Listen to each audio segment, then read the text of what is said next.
This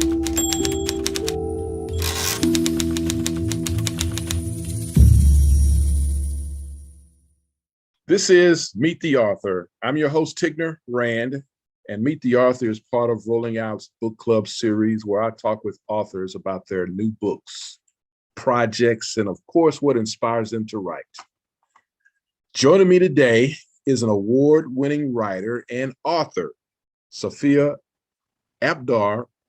So we're gonna start over. And I've done so well all day until I actually ask you.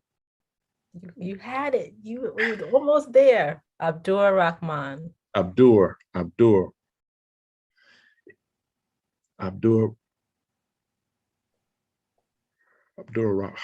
God, why have all of a sudden I just got Abdur-Rahman? Rahman. Abdur-Rahman. Okay. Okay, we start again. All right. This is Meet the Author. I'm your host, Tigner Rand. Meet the Author is part of Rolling Out's book club series, where I speak with authors about their new books, and of course, projects that inspire them to write. Joining me today is award-winning writer and author, Sufiya Abdur-Rahman. Known for her investigative writing style, Sufiya also poses a question about family, identity, race, and religion, and how they all intersect. Her award-winning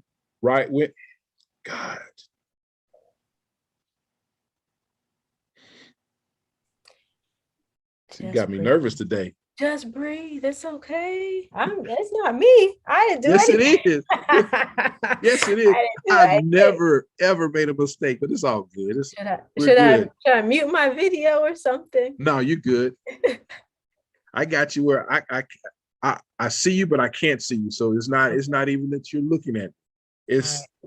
It's in my head right now. So I just have to woosah and clear my mind. That's all. All right, you do that. All right. This is Meet the Author. I'm your host, Tigner Rand. Meet the Author is part of Rolling Out's book club series where I'll speak with authors about their new books, projects, and of course, what inspires them to write. Joining me today is award-winning writer and author, Sufiya Abdur-Rahman. Known for her investigative style of writing, Sufiya also proposes a question about family, identity, race, and religion, and how they all intersect. Some of her award-winning essays and articles have appeared in publications such as The Catapult, The Washington Post, Chicago Tribune, and NPR. Today, I have the pleasure to talk with Sufiya about her latest project, Heir to the Crescent Moon. This is a book where she is searching for answers in regards to Islam and faith. She longs to comprehend her father's complicated relationship with Islam, and which also raises questions. So today we're going to delve in a little bit to get a better understanding as to why Sufiya wrote The Heir of the Crescent Moon, and to explore other things about this beautiful book. Welcome, Sufiya, to Meet the Author. How are you doing today? Thank you. I'm very well. Thank you for having me. That's awesome. Before we get started, I just want everyone, this is the cover of the book, Heir the Crescent Moon, Heir to the Crescent Moon. It's currently available at blackbookstore.com. So if you have not picked up a copy, it's a great time to pick it up. And it's right in time for holiday breaks, be able to stop and read and have something good to read over the holidays. Before we get started, tell people a little bit about yourself. Who is Sufiya, and what are you currently doing now, and what inspired you to write this book? Okay. Hi, everybody. I'm Sufiya. I am a writer. I started writing as a child. I've always wanted to write for newspapers, magazines. Eventually, I got around to books. This is my first book. I also teach writing. I teach creative writing and journalism at Washington College, which is on the Eastern Shore of Maryland. I used to write for Rolling Out, as Tigner just found out.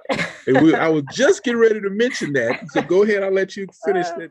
Finish that But yeah, part. I mean, I've done quite a bit of different types of writing over the years, and eventually got around to wanting to explore a little bit more about my own background, my faith as a second generation Black Muslim, which brought me to this book project.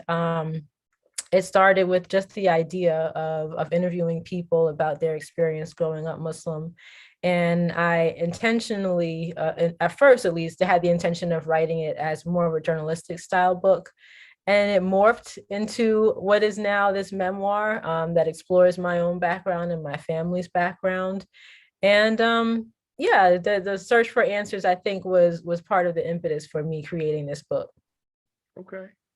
So with that being said, one of the underlying tones throughout the entire book, you talked about it was really about religion meaning your search for Islam. Mhm. How important is it for family and religion to have religion in the family? Was that Do you think that that's how important was it for your family, I should say, or how important should it be in a family, really, when it comes to religion today?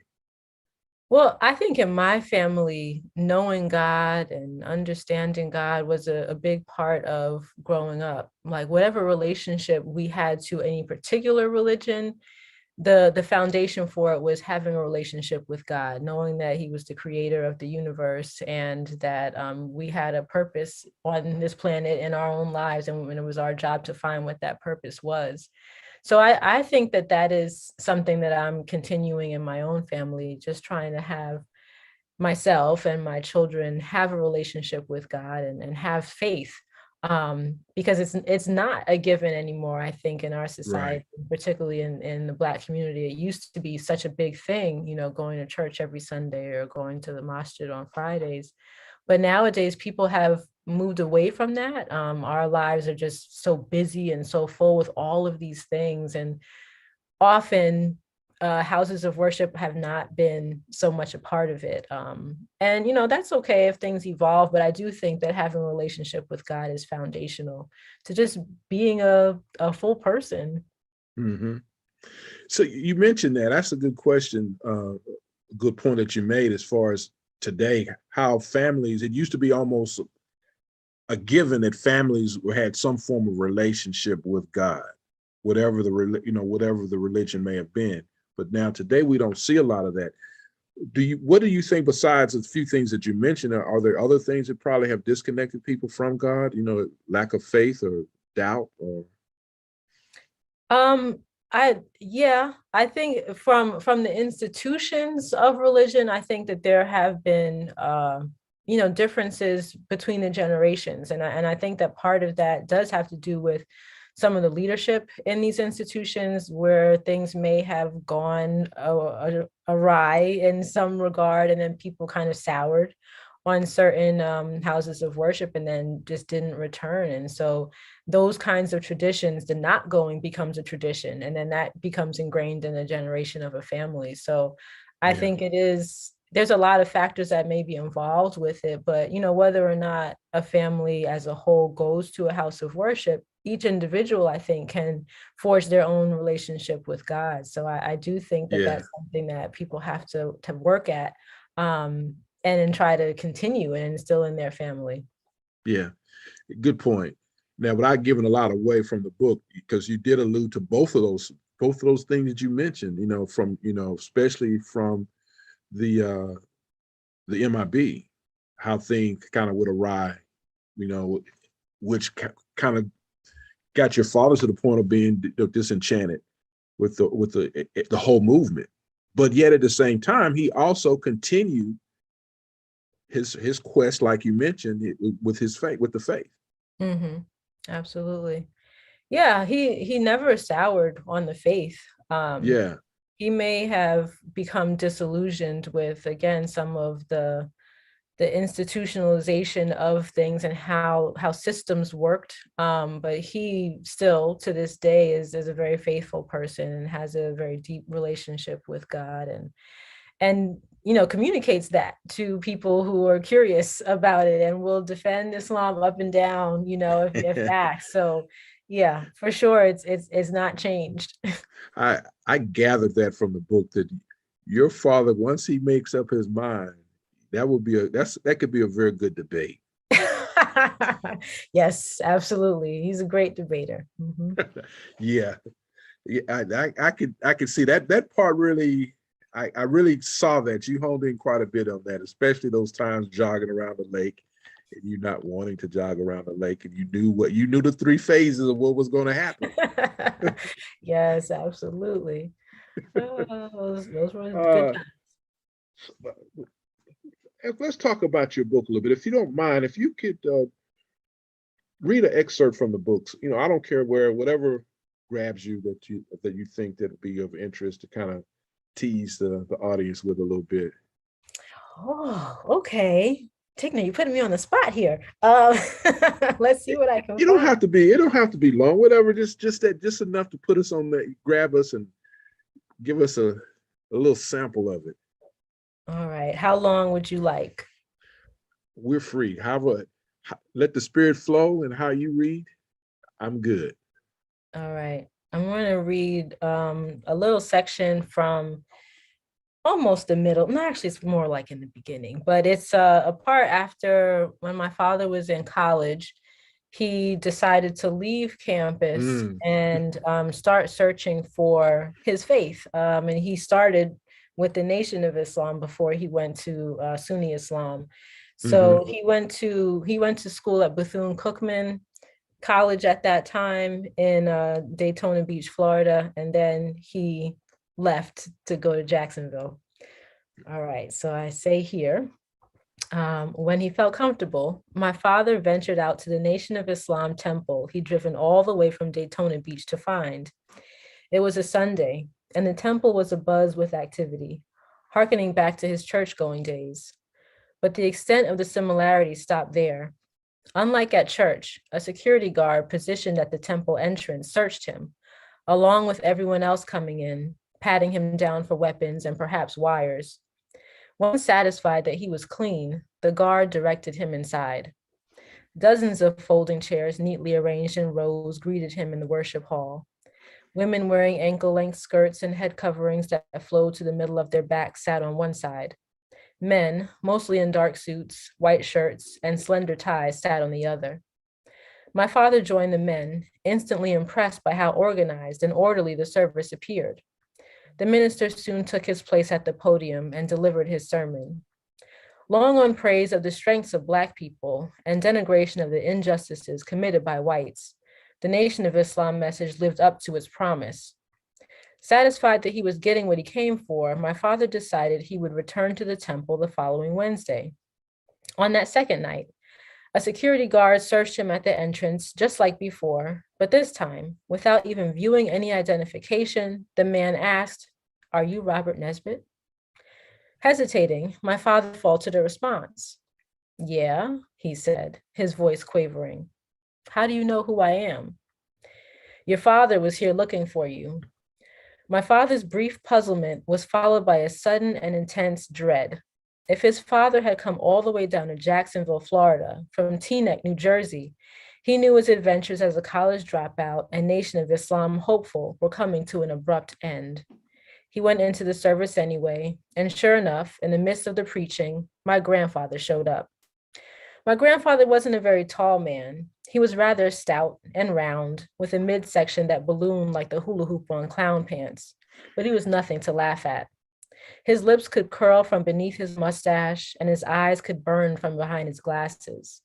His real power, though, was in his sharp tongue and booming voice. When he decided to raise the volume, his words were like thunder, clapping ferociously and striking fear into entire neighborhoods. And his language could be just as fearsome, filled with profanity and an impropriety he got away with, because who would dare challenge him? It was these qualities that made me particularly shy around my grandfather. I was nothing like him and wanted to avoid calling attention to the fact. My grandfather waited until the service was over and brought my father back to his hotel to tear into him. It started with just a look, or rather, the look, the one of a parent's major disappointment that could make any child crumble into self-loathing. And then the lecture began. Boy, what are you doing? My father wasn't supposed to answer that. He sat with his head bowed, prepared to take the tongue lashing that came in a barrage of unanswerable questions. What the hell is wrong with you? What the hell is on your mind? How the hell could you go and then my grandfather, who'd only had the chance to finish eighth grade, got to the bottom line. Boy, he said, don't you know I put out all kinds of money for you to go to school? And here you are. My father could only sit there while my grandfather made it clear that no son of his was going to quit college to become some Black revolutionary. By the end of his tirade, though, my grandfather began to marvel that he'd even been able to find my father after driving all around Jacksonville with Greg, looking for a turquoise cougar until they spotted it parked outside the Nation of Islam temple. My grandfather noticed the irony in my father's hanging around what used to be his own stomping grounds back when he lived in Jacksonville years earlier. My grandfather's anger gave way and he chuckled. Boy, I used to rip and run these streets myself. I'll stop there. That was a good part. I remember that. I saw myself in that situation. Yeah. So that it really, one thing I did take away from the book, a lot of love. There was though mom and dad divorced, separated, it was still love in the family. Yeah. Though mom and dad did not go down the path, especially mom did not go down the path that her mother wanted, especially by going natural. Yeah. It still was love in the family. And that's something I think that is oftentimes missing in a lot of families today, be it Black or white. We're so disconnected. We don't show that same genuine, unconditional love. But just through the reading, you can tell that it was there. Absolutely. Yeah. How many fathers or mothers or parents would drive 1,000 miles? Right. I mean, I really imagine. Yeah, 1,000 miles, and you have absolutely no idea where they are. Or you know that he's in Jacksonville, but only clue is, okay, I know he's at a mosque, so that means there's probably only one mosque in this city, so we just got to find it. You got to find him. That's the kind of stuff that, I don't care how much you may dislike your parents, at the end of the day, it's genuine love. Yeah. Yeah, my grandfather would go to all kinds of lengths. He was a pretty intense kind of guy. It sounded like it. It sounded like how strong was your relationship with your grandfather? Pretty good. He died when I was 18. So, Okay. And he lived in Florida while we lived in New York. So we were never, in the same place, but for sure we went down and visited him and he would come up and visit us. So, as close as a grandparent from a distance relationship can be. And he did send a lot of packages. He was very good at shopping and sending us packages all the time. So did you ever get a chance to taste any of his food? Oh, yeah. It sounded like he was a good cook. Great cook. He was a great cook. Yep. That's a very memorable part of him. Okay. So how important is family? Because one thing I mentioned the family, but how important is family and how important is it for a father to be in the child's life as well? Oh boy, family is everything. I feel like it is such a foundation for finding your place in the world. Before you can go out and become an adult and an independent individual, I feel like you need to have a really strong foundation that comes from your family. Okay. It's tough out here, especially for Black people, especially for Black boys. And then if you're Black and Muslim and a boy on top of that, or a woman, that's another challenge within itself. That's a lot. And so I do feel like having that foundation and understanding where you came from and understanding who you are can really give you that fuel that you need to keep going once you're faced with all these challenges that are going to be out there facing you in the world. So yeah, it's so important. That's good. I know that there were times throughout the book where especially when your parents divorced, that you almost wanted to not talk with your father. But what would you say was that what drew you back to him? And if, Yeah. and also, is there anything you could say to that young brother or sister who may have conflict with their parents? What would be the key thing for them to draw from your experience to, help them to reconnect to a loved one? Yeah. Yeah. For me, it was more than not wanting to talk to him. I really didn't. I did not talk to him when he called. I would not come to the phone. It was, Okay. I just, for a minute, I just was like, I don't want to see you or speak to you.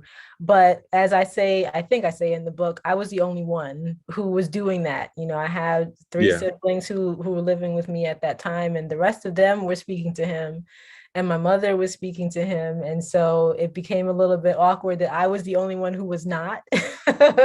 And I couldn't keep it up for that long. And I mean, what you'll see in the book is that at that time when I wasn't speaking to him, then his mother, my grandmother, died. And it Yes. was a sad Yeah. occasion. And so me keeping up my silent treatment during a funeral for his mother would have been really, really cruel. So at that point, I let it go. And I tried to turn that corner to see him as a person who had his own hurts and pains as well, Hmm. and was making an effort to reach out to me. It wasn't like he wasn't making an effort. He was making an effort to reach out to me, so I tried to reciprocate. Understand. Yeah. So did anyone ever say anything to you why you were not talking to dad? I'm sure they did. Yeah, they thought I was just being really stubborn. But it didn't sway me much. Right. I heard it, but I didn't change my mind. Yeah. I kind of I gathered from the book that you could be stubborn, but also a realist. You try to look at things in a full, look at it on the full perspective of whatever it is. So Mhm. it's not just a one side. Is that a fair assessment? Yeah, I tried to. I I know it's, think it's not easy, but but yeah. you could tell it was an effort. I mean, it was something that you were trying to do through the words. You could read that and see it. Right. In the book, for sure. I tried to make that effort. Now, was I always successful? No. Right. Did I always do it too in the book? Probably not, because in certain parts I would want the reader to understand where I was coming from. Hmm. And that was important for me to express that. But for sure, there are parts in the book where I think, like in that section that I just read, you can see that I'm kind of in the minds of both my father and my grandfather, seeing it from my father's point of view. Like, here's something that I really want to do. I want to find this faith, regardless of whether I'm supposed to be in school or not. And then here's my grandfather saying, I'm paying for you to go to school, so you should be there. And so Right. you can see both sides of it. And Right. that section that you brought up about my mother and my grandmother, I think you can see both sides of it too, like where my grandmother was coming from. And, on one hand, it's like she's totally right. But then there's my mother's side, and she's totally right too. So Exactly. it's just a difference of opinion. And sometimes those differences happen, and people won't agree in the moment, but they'll come to understand what the other person was thinking maybe later. And then that's how Exactly. they can reconcile. Exactly. And keeping in mind, a lot of people don't realize, but during the 60s, if a person had an afro, it was almost as if saying that you were militant. Right. Even though when blacks were doing it, it was more of expressing or embracing blackness, Mm-hmm. because no one was really walking around with hair natural. Either they were wearing Caesar haircuts or ladies were having the hair, Correct. straightened or, Yeah. perm. Mm-hmm. God forbid you had dreads or, Oh or, no. oh, that would have been, oh my God, Right. They would have said, "Where are you from? where are you Jamaica?" from? Yeah. Right. Because I mean, I remember seeing, very few girls wore braids back then. And now you see braids everywhere. You Everywhere. know, what And girl would, that's yeah, the thing, Tigner, is that, from my generation, I didn't quite understand that, growing up, that it was a statement. It felt to me like this was just the style of the times. Like, everyone in the 70s had afros. But then when you hear the story, like this was a Hmm. change that had to be provoked. People had to make that push to make it Yes. become an everyday thing.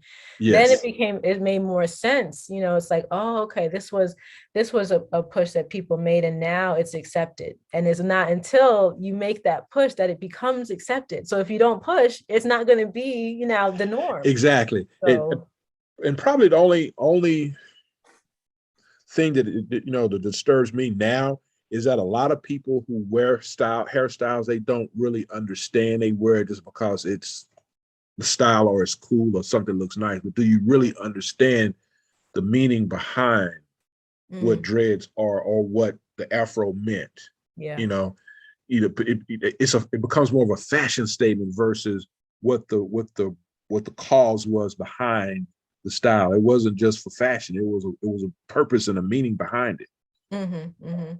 You know. Yeah, but things change too, though. Yeah. People, it might mean something different now to have an afro today as it did back then. Correct. Although Correct. afro probably is the one thing that's kind of meaning the same thing, but for sure, locks is different now than it was Yes. back Yes. then. It doesn't necessarily mean that you're a Rastafarian anymore. Exactly. It means more that, different things for different people. And I Hmm. think that's okay for styles to evolve and change. But I think I understand where you're coming from, that it's good to know where it came from. Like, what was the origin of this thing? Right. And that's probably the biggest thing. Even I talked to my children about music. Daughter had on a shirt the other day. I said, "Do you know who that is that you're wearing?" Was it Tupac? No, she actually had on Pink Floyd. I said, "Do you know who that is?" Oh, really? She's like, "No, That's I just funny. got it." I said, "I'm kidding." I said, "At least know who it is." Yeah. Oftentimes I stop young brothers in the street, especially young brothers, and I see them with a T-shirt on. Like, "Do you know who that is you have on?" "No, I just thought it was cool." Yeah. Yeah. "Okay, go look him up." I've seen guys with Jimmy Hendrix on and absolutely don't even know who he is. They Really? just have a Jimmy Hendrix shirt on just because he's a black guy with an afro. It looks cool. So now go look at his name is Jimmy Hendrix. Now go look him up and tell, I may not never see you again, but I'm gonna drop this knowledge. Go learn about who this brother is. Mm-hmm, mm-hmm. Yeah, I mean that going back and claiming it, I think is a big part of what I'm trying to do in the book too.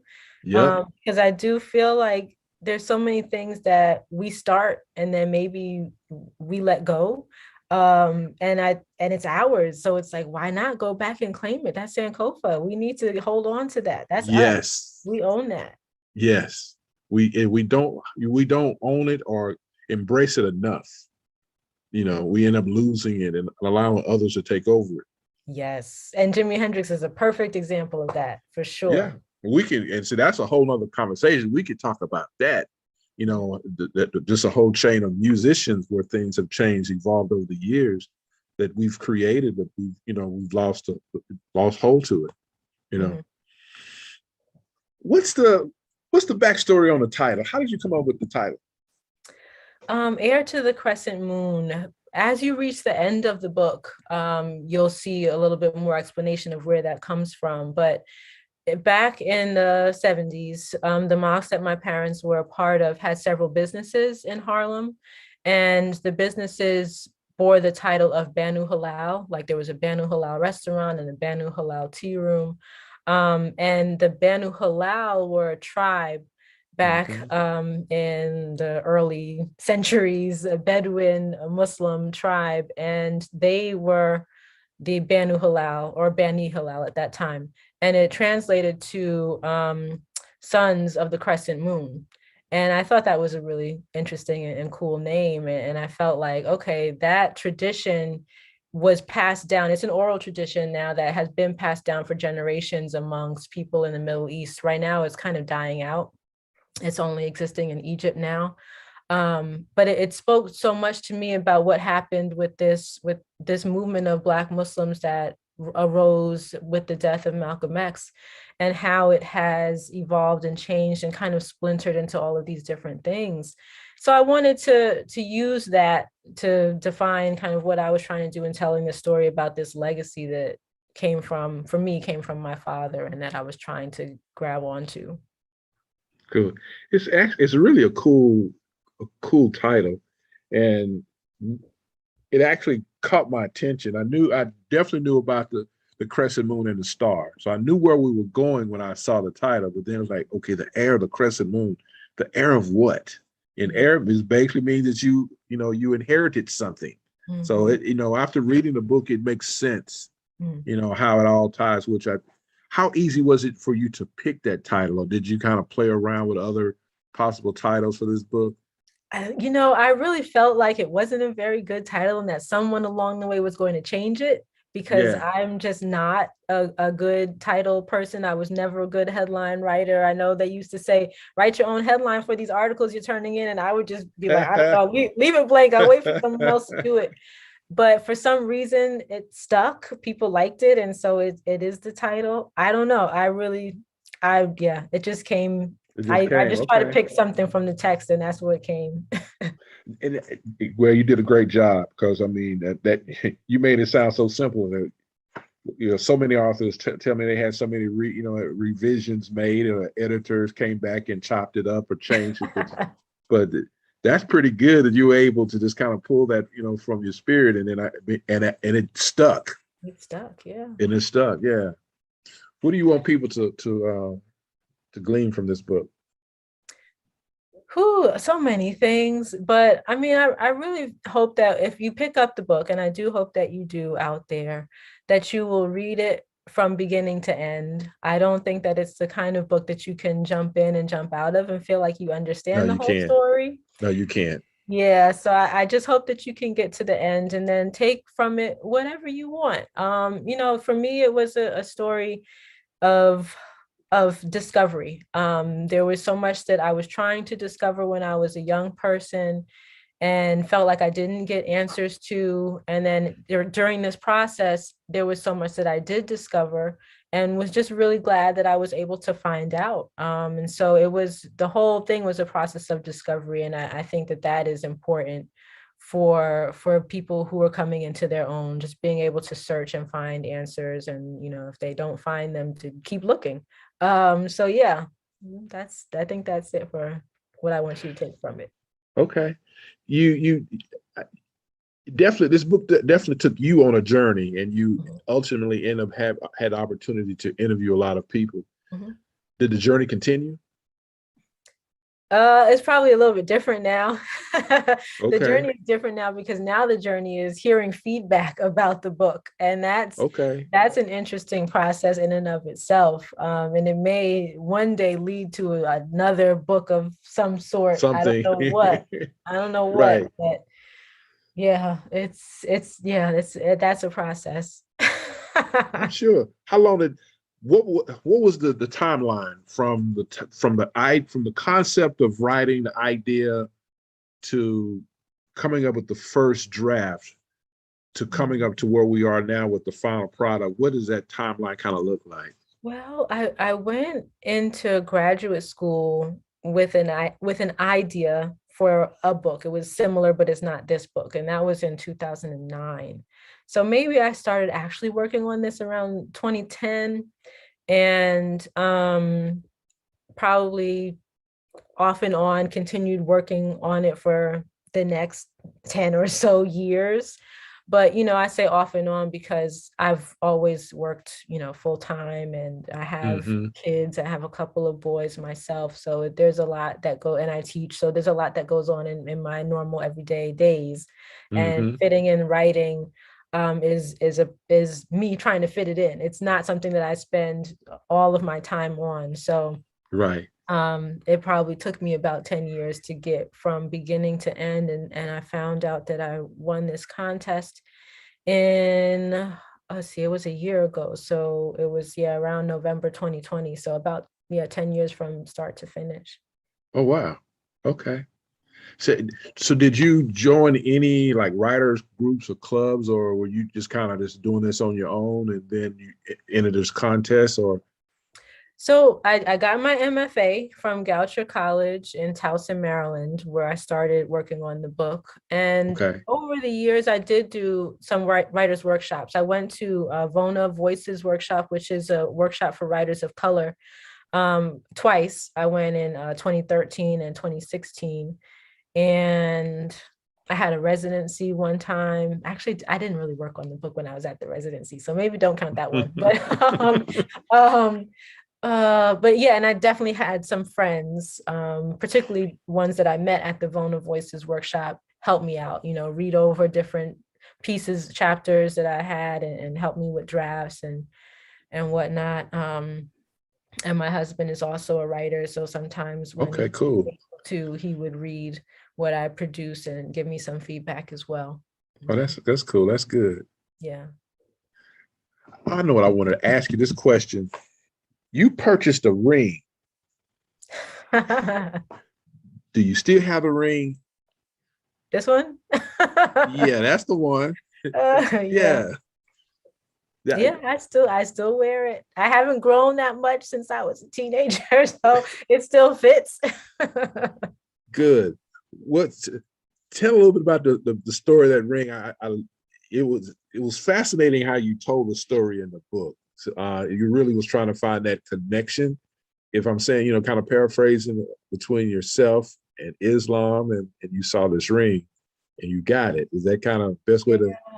Yeah, because I have, this photograph book of Malcolm X that he wears this ring that on ring, yes. on his finger. And I, so I had this when I was young, and I always kind of admired the ring that he had on. And when I see him in pictures, and I was like, oh, this ring looks a lot like that ring, and I like it, and I thought it looked good on my hand. It fit me. They said it looked good on my hand. Yeah, the salesperson was like, that's not really supposed to be for girls, like, or women. No, that was not for you. And I'm like, but it's perfect. Like, what are you talking about? So I bought it, even though, against the salesperson's objections.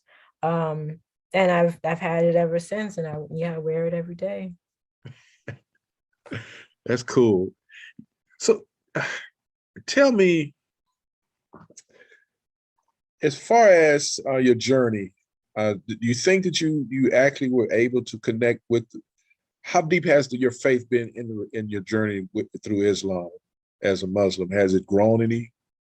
Do you think you finally got to the path of where you was trying to get to, as you talked about in the book?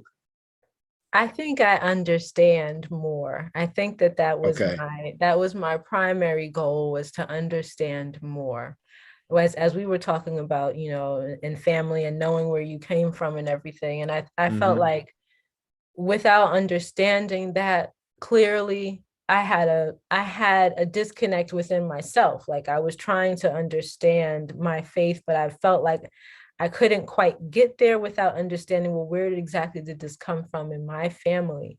And that's personal to me. That's individual to me. It may not matter to anyone else, Right. but it definitely mattered to me. And so the journey of understanding that, where it came from, has helped me to reconcile what it means to me to be Muslim. So yeah, for sure. I think this whole process has helped me out a lot.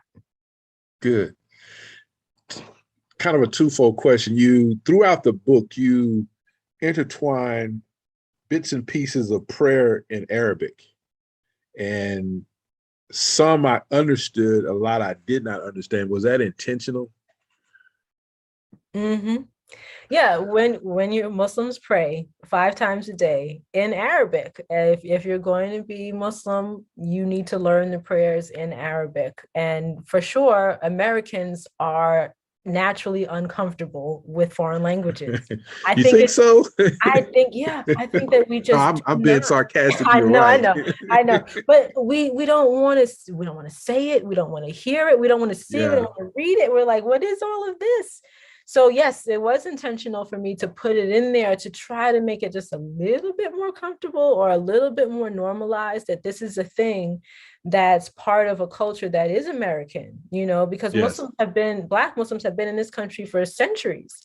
Yes. And so having that be heard, or at least read on the page a little bit more, hopefully can normalize it a little bit more, and not be seen quite as so much of a foreign thing, but part of an American thing. So yeah, I mean, I do hope that people can start to see Islam as just a natural, normal thing that some people are part of, some people are not. Yeah. But it is part of this country and it's part of the fabric of this country. So yeah, it was intentional. Okay.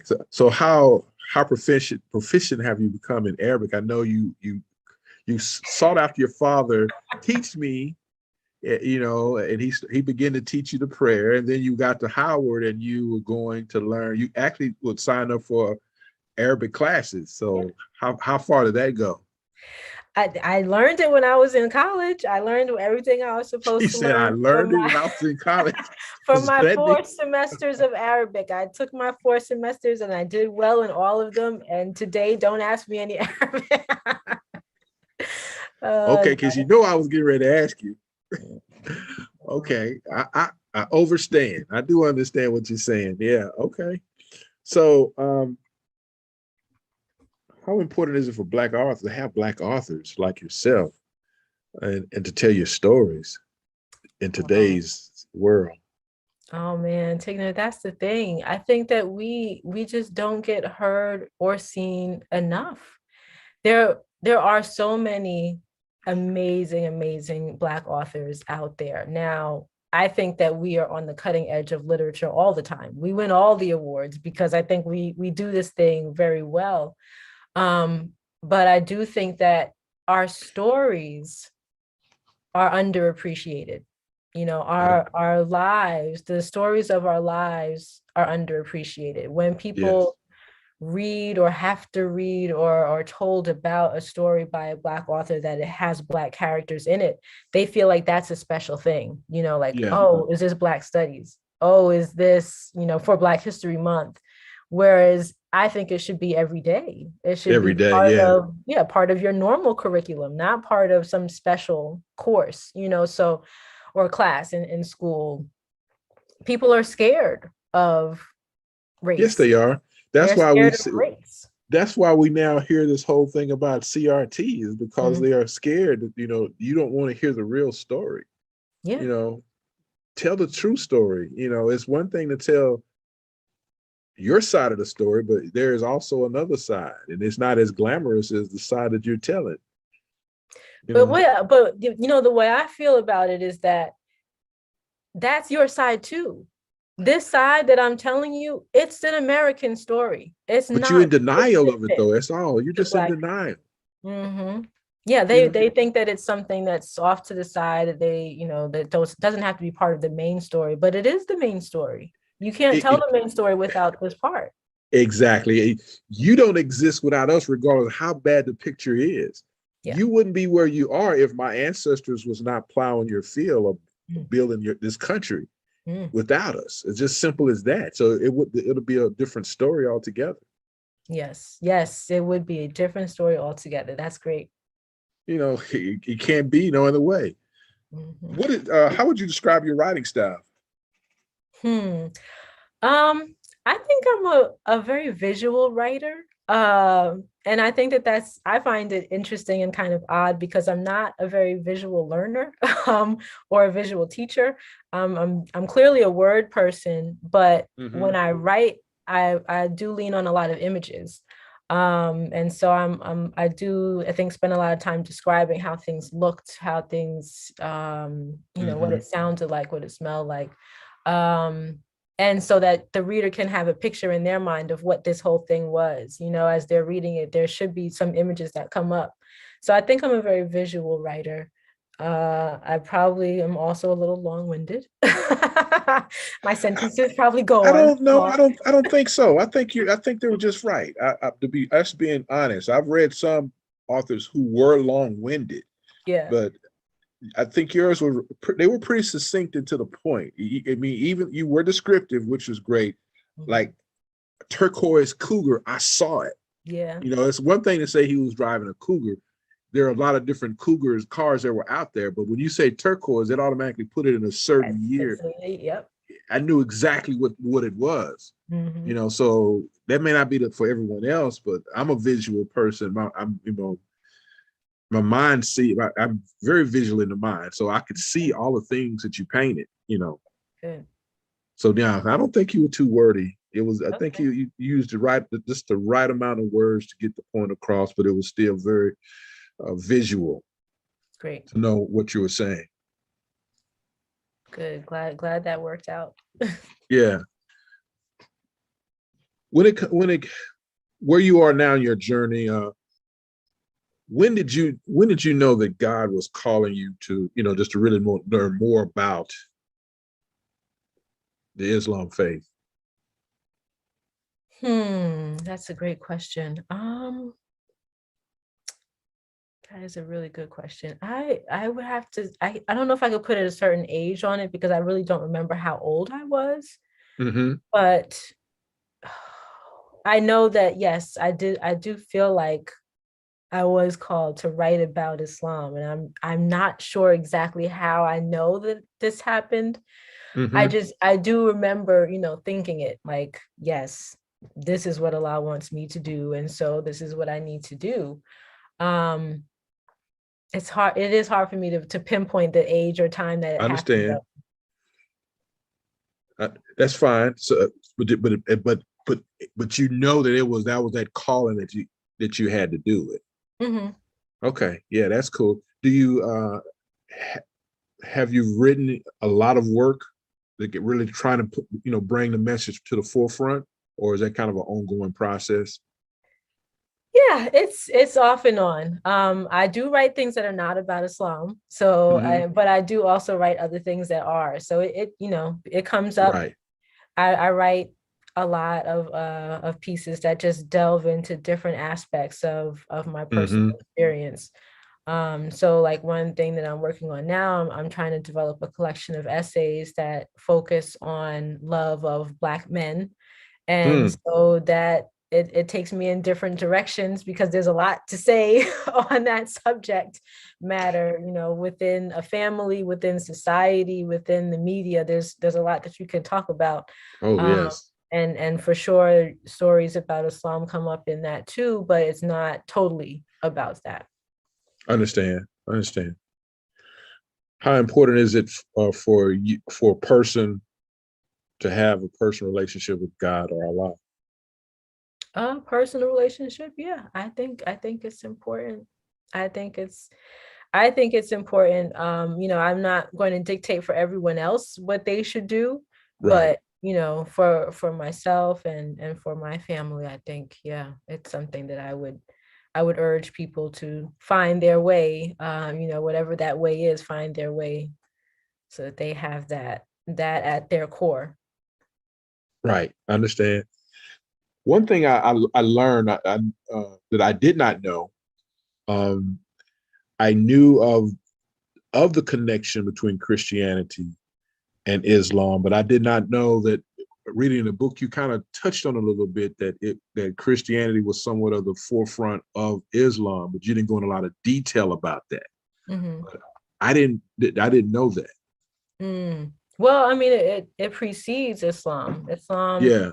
developed in the 600s, and so it was years, centuries after Christianity made its way through. So yeah, some of the prophets, well, who Muslims Right. call prophets in Islam, are from the Christian faith. So, mhm. Correct. Yes, that part I knew. Yeah, they're just not realizing, but how it kind of parallels throughout, from throughout religion. What what would you say is your biggest inspiration since through Islam faith? Anything that comes to mind Well, do you mean as a writer? as a writer, or just you, the person, the individual? Um, so my biggest inspiration to sit down and write something, I Yeah, want to make sure I understand the question. Okay. yeah, I think if I get a good idea, if I get a good idea of how to put something together, that hmm, definitely drives me to sit down and put it down on page because so much has been done already. So much is out there already, and there's just almost no new ideas under the sun. And sometimes I feel like this has already been said. I don't have anything new to add to it, or I may not do it in a different way. But if I have an idea that I know is different than what's already out there, then yes, that will compel me to go sit down and write it down. Okay. Was there anything? What was your favorite thing about writing the book? You know, as you wrote it, was there anything that kind of comes to mind that you liked about writing Heir to the Crescent Moon? That's a great question. Um, I found delving into my personal history Mm, pretty interesting. I was so opposed to it at first when I began this book because I began as a really? journalist. Yeah, I began as a journalist who did not write about herself and didn't use the first Okay. person very much. I had started writing essays by that time, but those were small, short pieces. This was a lot about me, and I was like, "Ooh, this is kind of cringeworthy. I don't want to spend so much time on me." But as the more I did it, the more I found that I actually liked having to go back over my thoughts and my ideas and my actions and kind of just examine those things. So yeah, I and spend time on myself. I think as a mom and as a teacher, you often spend a lot of time on other people. And this was a Hmm. way for me to just focus on me for a while. So that was also good. Okay. Did you learn anything from writing the book? Lots. Oh, so much, so much, so many things. One thing, one thing that I learned is like really be done before you send your book to people. Like make sure you're done because once you're done, there's no going There's back. no going back. You're right. Yeah. Yep. How when you wrote this book and you were trying to engage your father, that did it bring you guys closer together? Because you had to do a lot of talking and researching and listening to him talk. Um, I don't know. I think it helped me understand him more. Okay. Um, yeah, I think it definitely helped me understand him more. Like there were so many things that I found out that I had no idea about. So in that sense, yes, it did bring me closer to him and understanding him better. For sure. In that interview process, I learned so much that was just unknown. He was not a kind of person who talked a lot about his past. Himself, yeah, got Yeah. you. And so, Anything, any yeah. one thing to come to mind that you could share that really stands out? Let me think about that. Oh, just how many different types of churches he went to as a kid. I didn't know. Like he was part Oh of, yeah, yeah, yeah, Baptist and Episcopal and Pentecostal, and he was an altar boy and all of these things that I just didn't know about at all. Yeah. yeah. I do remember that part of the book. There, it's like, wow, yeah, he did a lot. He Mhm. between mom or mother, daddy, and uncles and everyone else, you were going to every church that was out there. So yeah, that's enough to kind of keep you confused and like what the heck is going on for, Right. for anyone. So have a little fun before we close out. What are some of you? What tell me one hobby, non-work related hobby that you like to do outside of raising children and teaching and being a wife? Um, What do I, you do for yourself that's kind of take me away? do I have any hobbies? Is it I mean, I'm an avid. Oh, okay. Here's one. Here's one that I know for sure. I like plays. I go and okay? watch plays, theater productions. I just this past weekend, my husband and I finished the August Wilson 10 play cycle. We have Oh now wow, seen all 10 of his 10 play cycle in live in person. So that is something that yeah, we were trying to how do it. was that? I should have been. That was quite interesting. I know. Yeah, I mean, August Wilson was just an amazing, amazing author and a Hmm. playwright, and each one of his plays is a masterpiece by itself. But then all of them together, it's phenomenal that he was able to do that in his lifetime. And we read the books, of course, we read them in book form, but seeing them is just a whole different That's a whole nother. experience. Yeah. Yeah, and the actors, they just bring so much to the roles, and they're not easy plays, most of them. They're, they're long, and there's a lot to learn and a lot of lines to learn and to rehearse and to practice. But there's so much talent, on stage and in our communities. These are Black actresses and actors, and they just do such a phenomenal job of bringing our experience to the stage. So I can't recommend that enough. Anyone who you have August Wilson play coming to your town, go Check it out, out. see it. They're great. Which one? Anyone is your favorite? I think my two favorites are Piano Lesson and Fences, in terms of the productions of them. Reading Yeah. them, I would say probably King Hedley II and Seven Guitars. But yeah. Interesting. Okay. Yeah. I've seen Fences, and I've seen Fences, the play and the movie, and that's like, he was very deep, thought provoking, Yeah. and you could live it and see it, through the lens of a Black person. Yeah. Right. Favorite guilty pleasure? Ice cream. Oh, well, you say that with so much enthusiasm. Yes. Which flavor? Well, this is going to be way too much information. I could really only have one flavor at this point in my life. I'll just say Breyers vanilla, lactose free. That's my thing right there. I understand. Yeah. Favorite food? Do you have any favorite foods? Can beverages count? Yeah. Green tea. I'm a green tea kind of girl. Plain or with honey or lemon? Honey. Mm-hmm. Okay. Well, we've been talking with a phenomenal sister today about a great book. Title of this book, Heir to the Crescent Moon, currently available on blackbookstore.com. Please make sure you pick it up.